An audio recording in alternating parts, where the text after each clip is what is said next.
Welcome to the Hindu Daily. Today we're navigating a critical landscape of 5 compelling stories, drawn from the Hindu's editorial, opinion, science, and text and context sections. That's right. We're covering everything from press freedom and strategic partnerships to how laws get made, vanishing fossils, and the brand new Online Gaming Act. A lot to get through, so let's jump right in. Our first deep dive focuses on a really powerful piece from the editorial section. It opens with this lament that feels, well, almost Shakespearean. It talks about the murder of press freedom and highlights a dangerous wiring together of a conspiracy against journalists. It's not just abstract legal stuff. It's about real people, real consequences. It's an alarming read, definitely. And what's particularly striking is how the article frames it. It's like sedition is back, but, in a new disguise. In a new disguise. Yeah, through Section 152 of the Bharatiya Nyaya Sanhita, the BNS, that's India's new criminal code.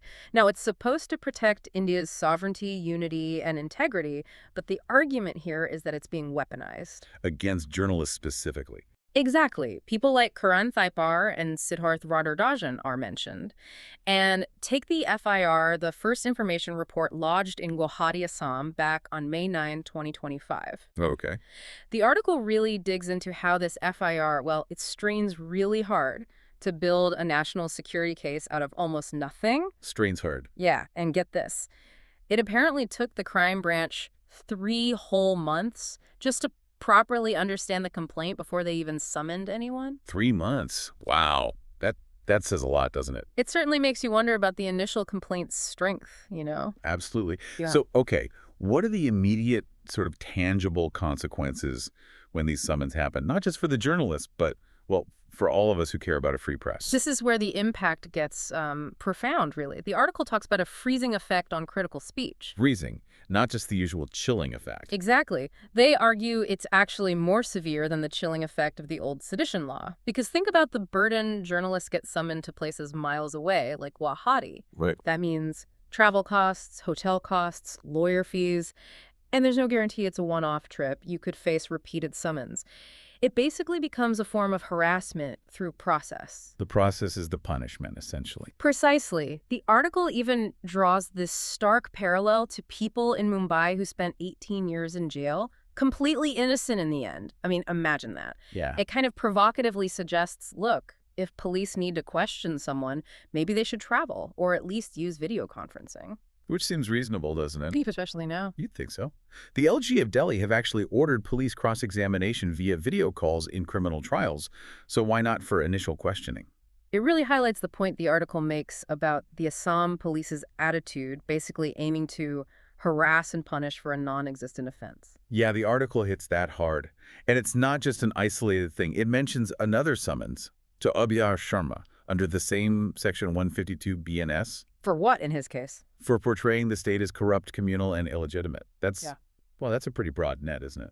It really expands the scope significantly. This brings up serious questions about just following basic legal procedures, too. Absolutely. The police in these cases seem to be ignoring Supreme Court mandates, like the basic requirement to give the accused a copy of the FIR. Which is real right, isn't it? It is, upheld back in 2016. But here, the accused apparently couldn't even get a copy of an FIR lodged months before. That's deeply troubling. And the article warns about, the long-term collateral damage. It's not just the people named initially. The worry is who else gets pulled into this? Former intelligence chiefs, as senior journalists, defense analysts. It could spiral. It really paints a picture of a fundamental tension.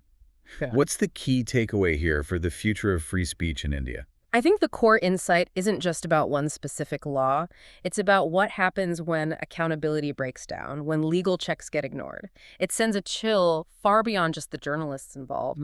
And the article leaves us with these 3 really critical questions. First, should Section 152 BNS, as it's written, even be on the books? Second, shouldn't the police always have to follow legal rules, regardless of whether the law itself is debatable? Right, basic procedure. And finally, when the state's power seems misused like this, shouldn't there be some real accountability?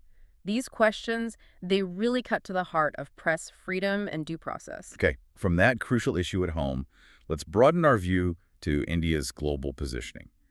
Our next story looks at the India-Japan partnership. Prime Minister Modi's visiting Japan, then China, starting August 29th. And the timing, as the article says, is at a time of flux in global geopolitics. Yeah, and what jumps out immediately is the sheer scale of Japan's commitment to India. How so?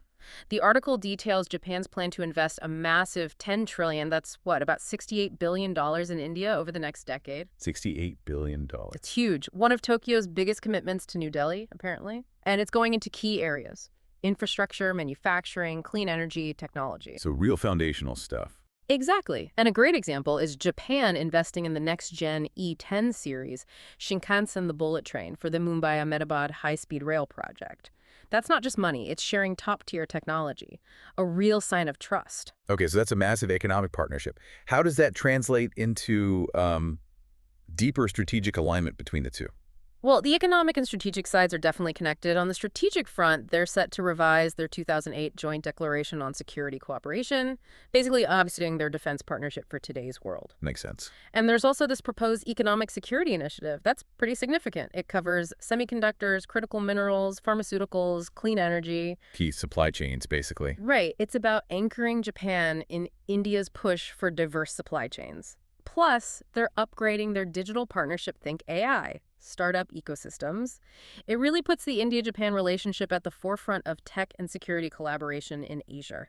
And it all ties back to that idea of a free, open, and rules-based Indo-Pacific. Precisely. That's the shared commitment underpinning a lot of this. Yeah, the article also mentions the U.S. factor and India's Strategic Balancing Act. That feels very relevant right now. Absolutely. The timing here is critical. After Tokyo, Mr. Modi goes to the Shanghai Cooperation Organization, the SCO Summit in Tianjin, China. Right. Japan, then China. Exactly. It shows India doing this deft balancing act, engaging a trusted partner like Japan and a neighboring competitor like China without letting one relationship dictate the terms of the other. It's about compartmentalizing. Pretty much, deepening economic security and defense with Tokyo, while in Beijing, the focus is likely more on managing tensions, keeping communication lines open. And the U.S. uncertainty plays into this. Definitely. The article mentions Trump's unpredictability, casting a shadow over how reliable the U.S. is seen as a steady partner right now. That unpredictability, it risks undermining years of work building the Delhi-Washington partnership. And, it affects things like the Quad, too, the U.S., Japan, Australia, India group. So pulling back a bit, what's the big picture message from this dual engagement with Japan and China? Well, the takeaway seems to be strategic flexibility, but with real clarity. The article concludes that in these uncertain times, Japan is really emerging as India's anchor partner. An anchor partner. Yeah, offering consistency, resources, and that shared strategic outlook based on democratic values.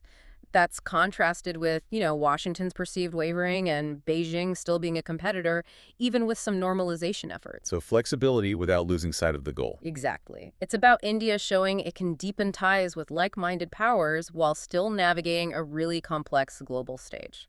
All right, let's shift gears. Our next journey takes us into the opinion section, with a piece that starts with a really intriguing idea. Before legislation becomes litigation, it makes you stop and think, doesn't it? Why do so many laws meant to help us end up in court almost immediately? It's a great question, and the article dives into the original constitutional idea. Parliament makes laws, right? But crucially, no law can undermine the Constitution itself. That power for courts to strike down laws. It was meant to be used, well, sparingly. But that's not what's happening. Apparently not always. The article says this exceptional power becomes the norm, and constitutional courts end up acting like parallel legislators. Parallel legislators. Yeah. And the example given is striking. The WAF Amendment Act 2025, challenged by MPs themselves just days after it was enacted. By the lawmakers who passed it. Exactly. And apparently, as of 2022, there were 35 cases challenging central laws pending before the Supreme Court since 2016. That's a lot of challenges piling up. Okay, so beyond the constitutional theory, what are the actual practical problems causing all these legal challenges? What's going wrong in the drafting? Right. The article breaks it down into a few things. Constitutional scrutiny, sometimes political theater, but a big one is just flawed drafting. Execution failures. Like what kind of failures? Things like vague definitions, clauses that don't quite make sense together, cross-references that, go nowhere, laws not meshing properly with existing laws, even provisions that seem to directly contradict the Constitution. And these aren't just technicalities. No, they have real-world impacts on the economy, on social harmony, on that whole balance between the legislature and the courts. Is there a specific example that stands out? There's a really striking one from the Transgender Persons Protection of Rights Act 2019, Section 18D sets a maximum of 2 years imprisonment for sexual abuse of a transgender person. Okay. Now, compare that to the Bharatiya Nyaya Sanhita 2023. Similar abuse of a woman can attract up to 7 years, maybe even life imprisonment. Wow, that's a huge disparity. It is, and it raises that fundamental question. Are legislators really equipped for the kind of deep constitutional thinking needed when they're making these complex laws? Yeah, that example really brings home the article's point that when lawmaking becomes incomprehensible, it ceases to be democratic. Precisely. The argument is that complex legal language, plus maybe rushed processes in Parliament, means MPs often can't fully dig into the legislation. So their input gets limited. It can get reduced to what the article calls quips, whips, and rote rhetoric, which makes you ask, if laws are so complex that only a few experts truly get them, how democratic is that process, really? But the article doesn't just point out the problems, right? It suggests a potential solution for Parliament. It does. It makes this interesting case for a retainer AG. The idea is that the Attorney General for India could act more like an in-house counsel for Parliament, using their constitutional role under Article 88. How would that help? Well, two main ways. First, the AG could flag potential legal inconsistencies or constitutional issues during the debates before the law is even passed, kind of like an early warning system. Okay, proactive rather than reactive. Exactly. And second, lawmakers would get nonpartisan, expert legal advice right there before they vote. So what would this mean for the quality of our laws and that whole balance of power between Parliament and the courts? Well, ideally, if you have better drafted laws, informed by that kind of expert input early on, Parliament's intent is clearer and less likely to be challenged or overturned later. So the courts would interpret rather than invalidate. That's the goal. It would reinforce that original idea that striking down laws should be, rare, not routine. It helps ensure Parliament's will is actually put into effect properly. Okay, from the complex world of lawmaking, let's shift now to something ancient, but facing a very modern threat. Our next deep dive from the science section starts with this really vivid and frankly concerning image.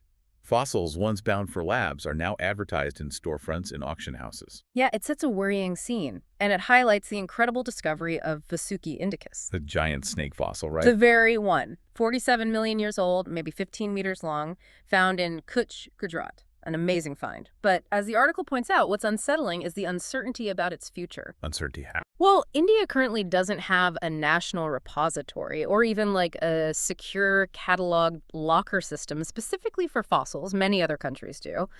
The paleontologist Sunil Bajpai, who found it, openly worries about what happens to these crucial fossils when he retires in just 2 years.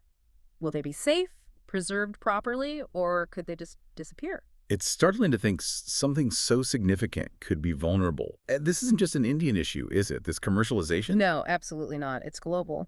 The article mentions ammonites, those ancient spiral-shelled sea creatures being sold openly on the streets in Paris. Just like souvenirs. Pretty much. And bigger, rarer stuff, fetching staggering sums at auctions going into private collections. Like that dinosaur skeleton recently. Exactly. The Stegosaurus that sold for $44.6 million at Sotheby's in New York just this past July. Most expensive fossil ever auctioned. And there was a study mention about T-Rex specimens. It found more T-Rex skeletons are now in private hands, 71, than in public institutions like museums, only 61. That rate of commercial collection is, well, it's alarming. And connecting this back to India with its unique geological and cultural heritage, the stakes feel particularly high. They absolutely do. India's lost cultural treasures to private hands before the article mentions Buddhist shrine gems that were almost auctioned off before the government stepped in. Now scientists worry fossils are next. And India's fossil record is especially important. It's crucial, especially from the Mesozoic era. Because India was isolated for so long after splitting from Gondwana land before colliding with Asia, its fossils tell a unique evolutionary story. But there aren't specific laws protecting them. And that's the real kicker. The article explicitly states, as of now, there are no laws governing fossils, which leads to huge concerns about vandalism, about local sales, about priceless pieces just vanishing. The article does mention some unsung custodians, though, people trying to protect these fossils on their own. Yes, and these stories are both inspiring and honestly a bit heartbreaking. There's the Ranga Rao Obergfell Trust collection, which includes Indoyus, an early whale ancestor. It's a massive, important collection. Mm. But it's mostly unsorted, lying exposed in a house in Dehradun, some fossils even scattered in the garden. Then there's Vishal Verma, a schoolteacher in Madhya Pradesh, spending his weekends rescuing dinosaur bones and eggs from riverbeds. That's incredible dedication. It is, but even that isn't foolproof. The article recounts dinosaur eggs being stolen from a museum in Manda back in 2013 despite security. It just shows, when money comes into the picture, it's very difficult to safeguard anything. This really feels like a race against time. So what's the final message here about preserving our past? What needs to happen? Well, the bottom line is urgency. This fossil frenzy involves celebrities, traders. You can apparently buy dinosaur eggs online quite easily. Yeah. And the article mentions a draft plan for a national fossil repository in India was started years ago, but it seems stalled. Experts are warning without that basic framework, India's prehistoric heritage is just incredibly vulnerable. So the message is act now. Absolutely. The warning is stark. If we don't move fast, we're going to lose a part of Earth's history that you can never get back. Once a fossil is gone, it's gone forever. It's a powerful reminder of what's at stake. Okay, from ancient history etched in stone, we pivot to a very modern challenge, India's new Online Gaming Act. Our final deep dive today comes from the Text and Context section, focusing on the Promotion and Regulation of Online Gaming Bill 2025. And this thing moved fast. Incredibly fast. Lok Sabha, August 20, Rajya Sabha, August 21, President's approval, August 22, boom. And the context is pretty stark, too. Government data suggests that Indians are losing around 15,000 crore every year due to real money games, RMGs. Yeah, and that speed, combined with the context, sets up this immediate clash of perspectives. Between who? Between the government and the industry, basically. The government points to serious concerns. The WHO linking these real money games RMGs to compulsive behavior, psychological distress, financial ruin. And worse, right? Sadly, yes. 32 reported suicides in Karnataka alone over 31 months linked to online gaming addiction. That's deeply concerning. Absolutely. And the industry's perspective. They're arguing this ban puts more than 2 lakh jobs across 400-plus companies at risk.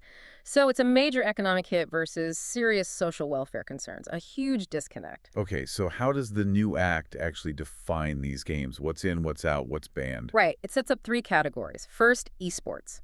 They're actually going to be promoted, recognized under a separate National Sports Governance Act. Okay, esports are fine. Second, social gaming, also promoted, for fun or education. But the big target is the third category. Real money games, RMGs. They are banned completely, including all advertising for them. And how do they define an RMG? Is it just gambling? It's defined really broadly.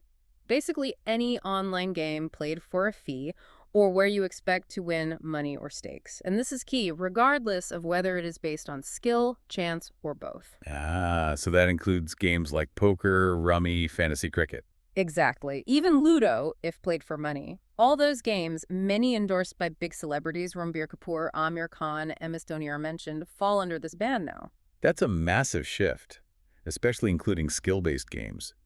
What are the actual penalties for companies or people offering these banned RMGs? They're pretty severe. If you offer these games or handle the money for them, you could face up to 3 years in prison and a fine of up to 1 crore. And for advertising them. Up to 2 years in prison and or a 50 lakh fine. And crucially, under the new Criminal Procedure Code, the BNSS, these are cognizable and non-bailable offenses. Meaning police can arrest without a warrant, and getting bail is harder. Precisely. Enforcement looks robust, too. Certainly, the Computer Emergency Response Team will block apps, and they'll use Interpol for operators based overseas. But what about the players themselves? Are they penalized? That's an important distinction the article highlights. The Act specifically says no penal action for players has been codified, so individuals playing the games won't face criminal charges under this law. Okay. Beyond the financial losses and the tragic suicides, what were the government's other reasons for such a comprehensive ban? Well, they laid out several justifications. The IT minister mentioned tons of user complaints about losing money, saying there's irrefutable proof the game algorithms are often rigged against players winning overall. Rigged algorithms. Yeah. Plus, a parliamentary panel report in 2023 flagged gaming portals being used to fund terror activities. Serious security concerns too, then. Definitely. And then there's massive tax evasion. One FIR mentioned 2,000 crore, estimates of 30,000 crore in GST evasion overall, plus a specific Chinese app, Fiuin, defrauding users of 400 crore. So it's a whole mix of financial, social, and security issues. Exactly. They also pointed to opaque algorithms, widespread use of bots in games, and the difficulty of regulating companies operating from offshore, bypassing Indian laws. Okay, but courts have weighed in on online gaming before, often distinguishing skill from chance. How does this new act fit with the existing legal landscape? Right, that's the really tricky part. Constitutionally, betting and gambling are usually state subjects. Several states have tried bans before Telangana, Tamil Nadu, and the central government did impose that 28% GST last year. But the Supreme Court had said something about skill games, hadn't it? It had. Crucially, the SC had previously observed that games like rummy and fantasy sports involve a substantial degree of skill and couldn't just be equated with gambling, which is pure chance. And this new act ignores that distinction. Completely. It explicitly says the ban applies regardless of whether it is based on skill, chance, or both. So critics are arguing it erases the intelligible difference the courts had recognized. Which could be unconstitutional. Yeah, that's the argument. That it violates Article 19(1), the right to trade and occupation, by banning legitimate businesses based on skill. So we could very well see legal challenges arguing exactly that point. It seems highly likely. And given the past jurisprudence, you have to wonder if the Supreme Court might step in again, perhaps to shield the industry, at least initially, or demand a stronger justification from the government for lumping skill and chance together in this blanket ban. Thank you for listening. If today's episode gave you something useful, consider following us on Spotify so you're the first to hear the next one. You can give suggestions by contacting on Twitter handle given in the episode description. As always, we are eager to hear what our listeners want to be informed about. We wish you a great day.